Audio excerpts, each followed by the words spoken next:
Latte art is a journey, but no matter how simple or complex the pattern, they all require three things: well-extracted espresso, microfoam textured milk, and a lot of practice. A high-pressure steam wand using a powerful steam pressure at around 260 degrees Fahrenheit is essential for creating silky taste and velvety mouthfeel. And without it, latte art is not possible. To help you master latte art, we've created a training cup to get you started.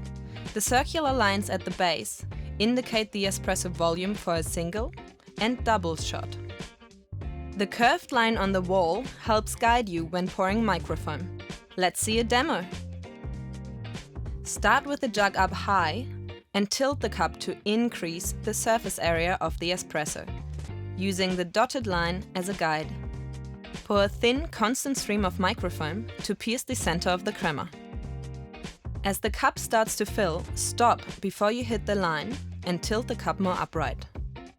Then bring the tip of the jug close to the surface of the milk, almost touching it. At this point, a white dot will start to appear. Keep steadily pouring, making the dot larger.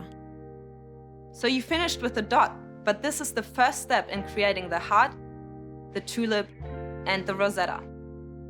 Good luck with the journey. Find out more about our latte art training cups at breville.com.